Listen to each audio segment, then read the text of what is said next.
Olá, que bom estarmos de volta, que bom estarmos juntos e meditando nesse tesouro magnífico que é a Epístola de São Paulo aos Romanos, nessa mensagem de número 50, só da Epístola aos Romanos, esse capítulo 8 fantástico. E eu começo com uma pergunta, essa pergunta é o título da nossa mensagem. A natureza sofre de ansiedade? Ela tem crise de ansiedade? E a Bíblia diz que sim, Romanos diz que sim. Por isso o título da mensagem é A Ansiedade da Natureza. E nós vamos pegar o último versículo que nós usamos no nosso último encontro, verso 21, e vamos até o verso 23 do capítulo 8. Vamos ler juntos. Fala assim, aqui na versão da NVI, diz assim, verso 21, de que a própria natureza criada será libertada da escravidão, da decadência em que se encontra, para a gloriosa liberdade dos filhos de Deus. Sabemos que toda a natureza criada geme até agora como em dores de parto. E não só isso, nós mesmos, que temos os primeiros frutos do Espírito, gememos interiormente, esperando ansiosamente nossa adoção como filhos, a redenção do nosso corpo. Gente, eu sou apaixonado por isso. Eu acho essa epístola tão linda, tão fantástica, que eu não sei nem ter palavras para me expressar. Né? Nós vimos ali que o apóstolo Paulo vai falando sobre a glorificação do corpo e ele dá uma guinada para falar sobre a criação, sobre a natureza. Né? Diz que a natureza, a palavra grega que ele usa é apokaradokia, onde kará significa cabeça. É como se a natureza tivesse com o pescoço esticado na ponta dos pés, esperando, assim, curvada para frente, esperando ansiosamente voltar à vida que ela tinha no Jardim do Éden.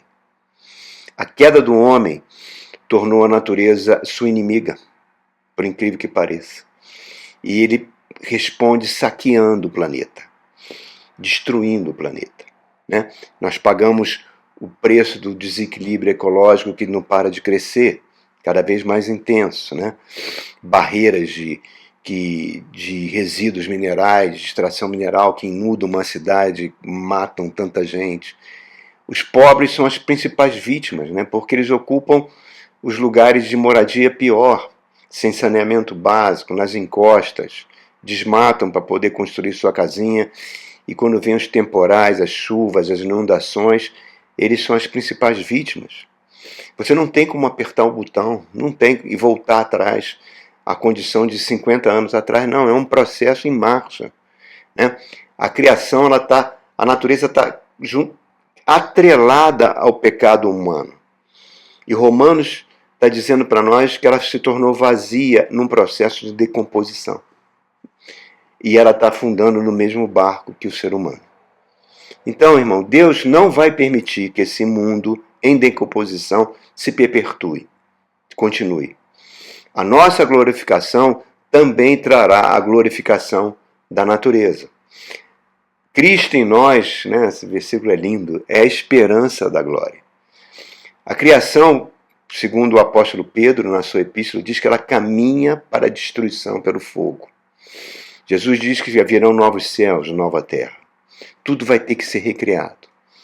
Se a natureza fosse apenas transformada, né, sofresse um processo de uma transformaçãozinha aqui e ali, e o nosso corpo não fosse glorificado, continuasse esse mesmo corpo de morte, Satanás teria vencido. Mas não é isso que vai acontecer.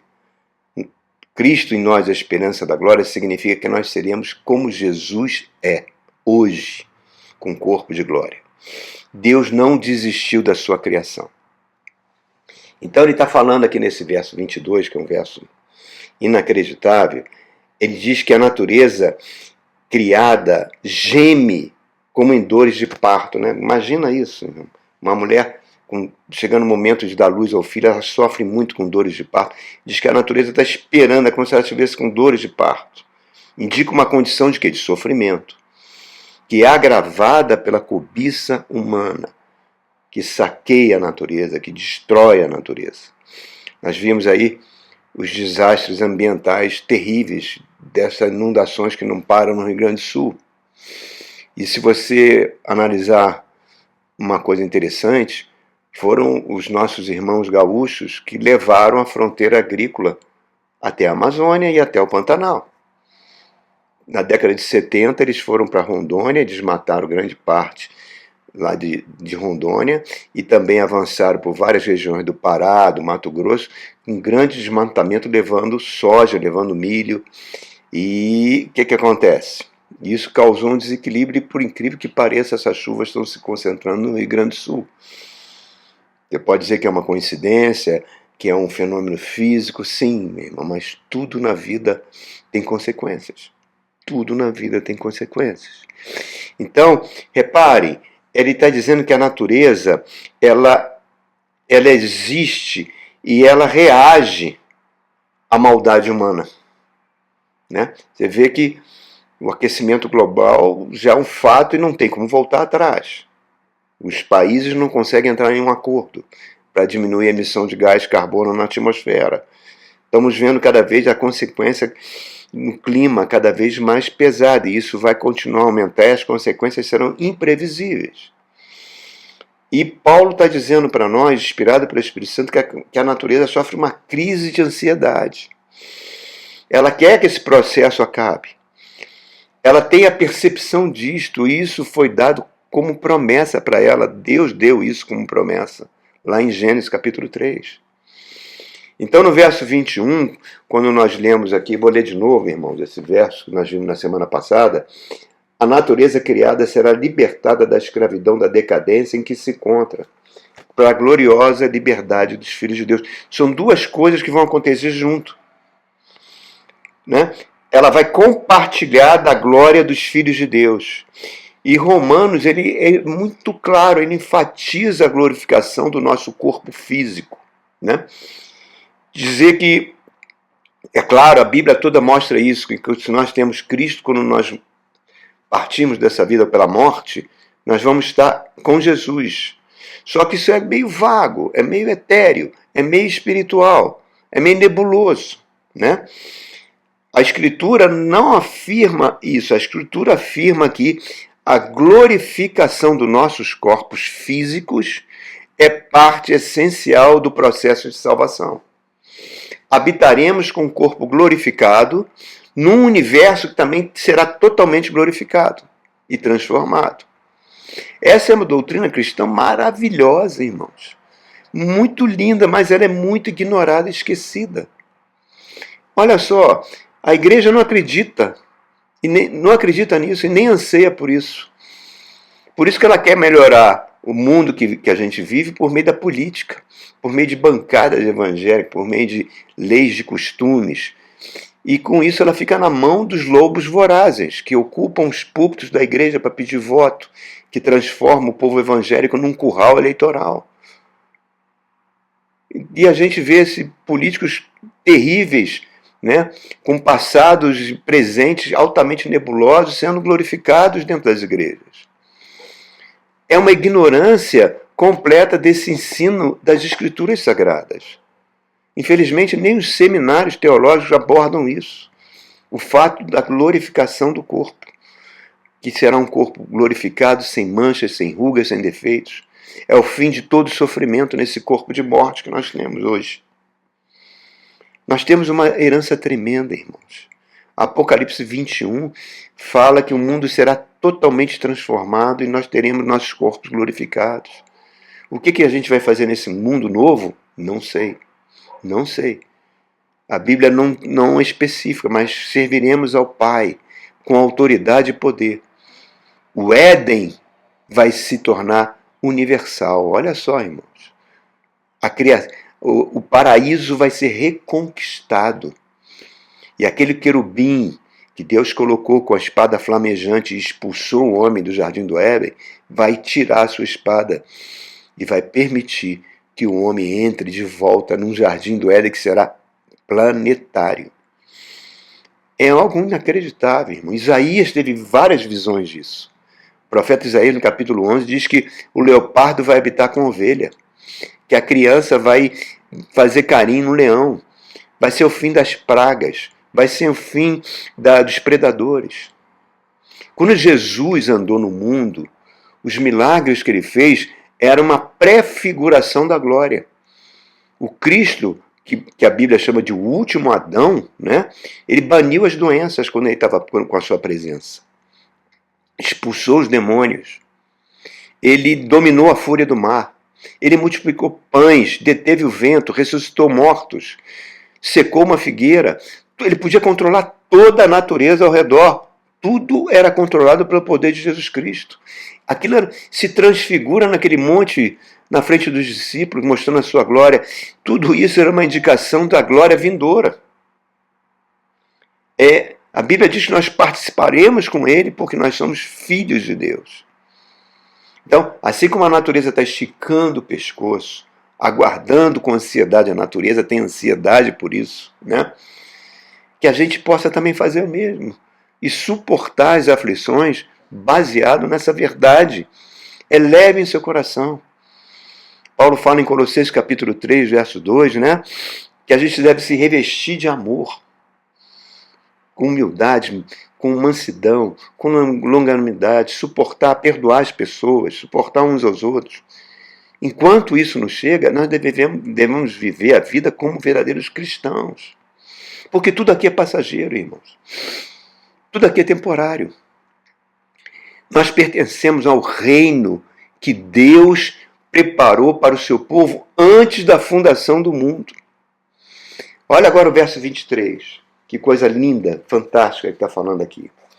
Fala assim: e não só isso, mas nós mesmos que temos os primeiros frutos do Espírito Santo, olha só, gememos interiormente, esperando ansiosamente nossa adoção como filhos, a redenção do nosso corpo.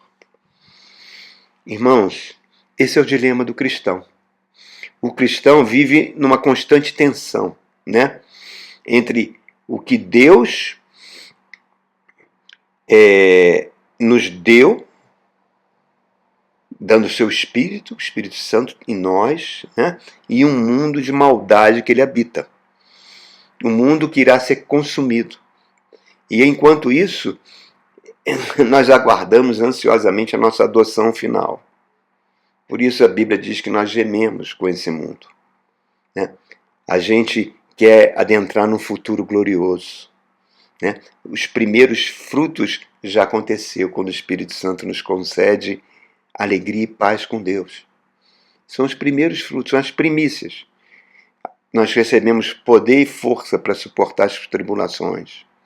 Nós avançamos em direção à coroa da glória. Tudo isso é fantástico. Mas estamos num período de suspense, num período transitório, habitando num mundo mau que traz sofrimentos. Por isso que ele está falando primeiros frutos. Lembra da festa que Deus deu aos judeus, o Pentecostes? Ou festa das primícias, ou das colheitas? O Pentecostes era isso, você recebia os primeiros frutos da sua colheita e oferecia a Deus.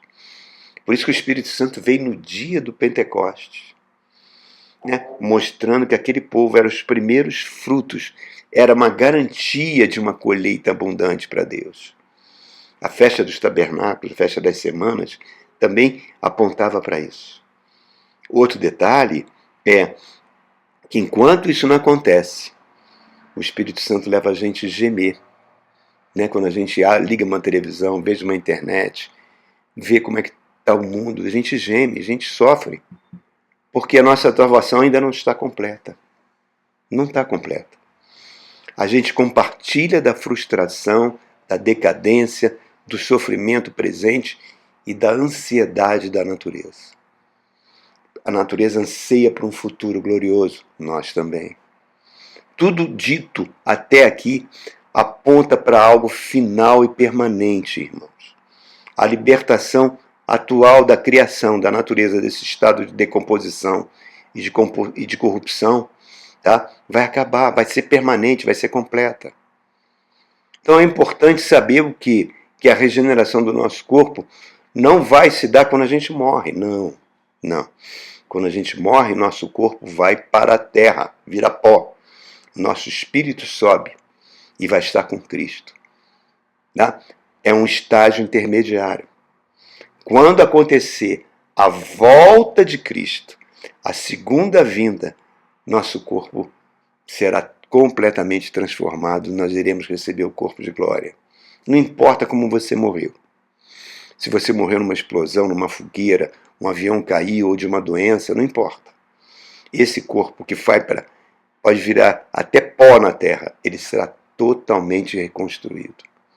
Será um corpo de glória.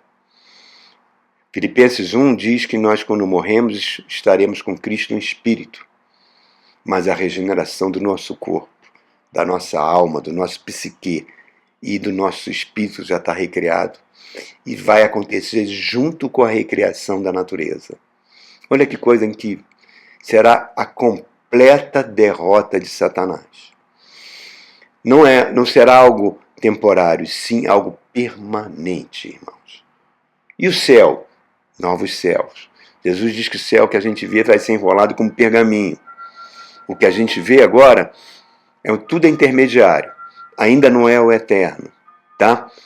Nós estamos no estágio final, onde o nosso corpo vai ser completamente e a criação envolvida pela glória de Deus. Irmãos, o mundo não crê nisso. O mundo não quer saber disso. O mundo não vai ter parte disso, irmãos, que vai acontecer na ressurreição. Que a Bíblia diz que nós iremos ser como Cristo é.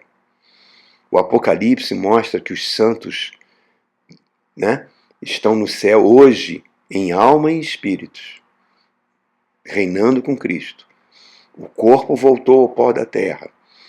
Não importa se hoje só existem pequenos átomos desse corpo. Não importa. Tudo será regenerado, tudo será glorificado. Estaremos com Cristo. E essa é a grande coisa linda. Numa condição... Hoje, nós estamos numa condição incompleta. Estamos numa condição intermediária. O estágio final será a nossa glorificação e a glorificação do universo. E por isso a natureza anseia. Irmãos, a Bíblia fala coisas mais lindas. Diz que a nova Jerusalém descerá dos céus, a terra será glorificada. Reparem, irmãos, essa epístola aos Romanos, ela foi escrita para consolar, para confortar a igreja de Roma, que iria sofrer na mão de Nero, poucos anos depois.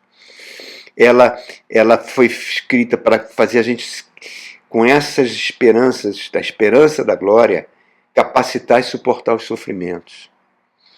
E ela é válida para hoje. Romanos não se preocupa com detalhes proféticos, não. E aí, à luz disso tudo que a gente está falando, nessa mensagem número 50 de Romanos, sobre essa ansiedade que a natureza sofre, eu posso tirar duas conclusões. A primeira conclusão, para terminar essa mensagem, é: jamais se surpreenda com este mundo, irmãos. Não se surpreenda. Como maltrataram a Jesus Cristo, maltratarão aqueles que seguem a Jesus. Atos 14, 22 diz que passaremos por tribulações para entrar no reino de Deus. Então, isso é um fato. E o segundo fato é: não coloque sua fé ou sua esperança em homem algum, em doutrina humana algum, em governo político nenhum, irmãos. Não seja massa de manobra de político, não seja curral eleitoral de político, não acredite nas promessas políticas. Algumas mudanças aqui ou ali podem ser implementadas, mas é tudo transitório, irmãos. Nada será radical, nada, porque existe um princípio que está em atividade, é o princípio da desintegração de todas as coisas. Isso não é uma visão pessimista, irmão. Isso é uma visão realista. Então, o terceiro fato é que a nossa salvação hoje está incompleta. Está incompleta. Ainda temos no nosso corpo de Adão. Adão, a maldade, o pecado de Adão ainda reina dentro do ser humano. Mas nós estamos em Jesus, por isso nós gememos. Suportando angústias como a natureza está. Mas tudo isso será regenerado, irmãos. Já vi uma criança, era tão bonito, quando eu era criança era assim, mas uma criança fica ansiosa esperando o Natal. porque ela sabe que vai ganhar um grande presente, né? Dá aquela ansiedade linda numa criança ver. Olha, hoje a gente tem que ter essa mesma ansiedade, esperando o dia que, junto com a natureza, seremos totalmente glorificados. Ô, irmãos, se esse ensino não toca o seu coração, se esse ensino não te dá alegria, não te dá esperança, bote o seu joelho no chão, irmãos, porque é tão glorioso, Pai, que eu não tenho nem palavras para descrever. Então eu desejo a você umas semanas maravilhosas até o nosso próximo encontro. E que o Espírito Santo continue falando ao seu coração. Amém? Até a próxima.